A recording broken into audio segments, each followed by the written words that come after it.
Hi ನಮಸ್ತೆ. Watch Kannada serial ಚಾನಲ್‌ಗೆ ಸ್ವಾಗತ. ಮೊದಲು ನಮ್ಮ ಚಾನಲ್‌ನ ಸಬ್ಸ್ಕ್ರೈಬ್ ಮಾಡ್ಕೊಳ್ಳಿ. ಭಾಗ್ಯಲಕ್ಷ್ಮಿ ಇವತ್ತಿನ ಸಂಚಿಕೆಯಲ್ಲಿ ಏನಾಗುತ್ತೆ ಅಂತ ನೋಡೋಣ.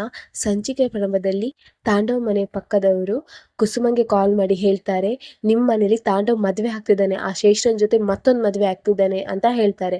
ಆಗ ಕುಸುಮ, ಭಾಗ್ಯ ಅವ್ರಿಗೆಲ್ರಿಗೂ ಶಾಕ್ ಆಗುತ್ತೆ, ಟೆನ್ಷನ್ ಆಗುತ್ತೆ. ಇಲ್ಲಿ ಗುಂಡಣ್ಣ ಪರಿಸ್ಥಿತಿ ಈ ರೀತಿ ಇದೆ, ಭಾಗ್ಯ ಬೇರೆ ಡಿವೋರ್ಸ್ ಕೊಟ್ಟಿದ್ದಾಳೆ, ಇನ್ನೇನು ಮಾಡೋದು?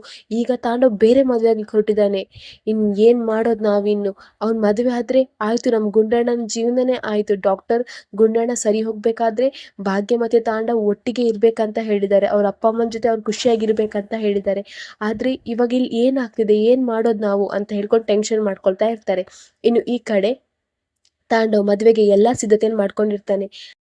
ಇನ್ನು ಶ್ರೇಷ್ಠ ಮದುಮಗಳಾಗಿ ಫುಲ್ ರೆಡಿಯಾಗಿ ತುಂಬ ಖುಷಿಯಲ್ಲಿ ಓನರ್ ಮನೆಗೆ ಬಾಯ್ ಅಂತ ಹೇಳಿ, ನಾನು ಬರುವಾಗ ನೀವು ನನಗೆ ಹಣ ಕೊಡಬೇಕಂತ ಹೇಳಿ ಅಲ್ಲಿಂದ ಬ್ಯಾಗ್ ತಗೊಂಡು ಬರ್ತಾಳೆ ತಾಂಡವ್ ಮನೆಗೆ. ಇನ್ನು ಪುರೋಹಿತರು ಮದುವೆಗೆ ಎಲ್ಲ ಸಿದ್ಧತೆ ಮಾಡ್ಕೊಳ್ತಾ ಇರ್ತಾರೆ.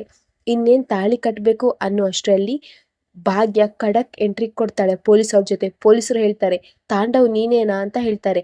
ಇಲ್ಲಿ ಮೊದಲೇ ಹೆಂಡತಿ ಇರುವಾಗಲೇ ಇನ್ನೊಂದು ಮದುವೆ ಆಗ್ತಿದ್ಯಾ, ಇನ್ನೊಂದು ಅಕ್ರಮ ಸಂಬಂಧ ಇಟ್ಕೊಂಡಿದ್ಯಾ,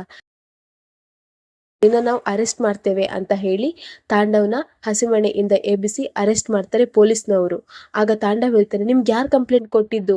ನಾನಿಲ್ಲಿ ಮದುವೆ ಆಗ್ತಿರೋದು ನನ್ನ ಇಷ್ಟದಿಂದ, ನಿಮ್ಗೆ ಯಾರು ಕಂಪ್ಲೇಂಟ್ ಕೊಟ್ಟಿದ್ದು ಅಂತ ಕೇಳ್ತಾರೆ. ಪೊಲೀಸರು ಹೇಳ್ತಾರೆ, ಭಾಗ್ಯ ನಿಮ್ಮ ಮೊದಲೇ ಹೆಂಡತಿ ಕಂಪ್ಲೇಂಟ್ ಕೊಟ್ಟಿದ್ದು ಅಂತ ಹೇಳ್ತಾರೆ. ಆಗ ಭಾಗ್ಯ ಬರ್ತಾಳೆ. ಅದನ್ನ ನೋಡಿ ತಾಂಡವ್ ಶ್ರೇಷ್ಠ ಇಬ್ರು ಶಾಕ್ ಆಗ್ತಾರೆ. ಇನ್ನು ಭಾಗ್ಯ ಹೇಳ್ತಾರೆ, ನಿಮ್ಮ ಮದುವೆ ಆಗೋಕೆ ನಾನು ಬಿಡಲ್ಲ, ನಾನು ಇಲ್ಲೇ ಇರುವಾಗ ನೀವು ಹೇಗ್ರಿ ಮತ್ತೊಂದು ಮದುವೆ ಆಗ್ತೀರಾ ಅಂತ ಭಾಗ್ಯ ಹೇಳ್ತಾಳೆ. ಇಲ್ಲಿಗೆ ಈ ಸಂಚಿಕೆ ಸಣ್ಣ ಕ್ಲಿಪ್ಪಿಂಗ್ಸ್ ಮುಗಿಯುತ್ತೆ. ನಮ್ಮ watch Kannada serial channel subscribe ಮಾಡ್ಕೊಳ್ಳಿ.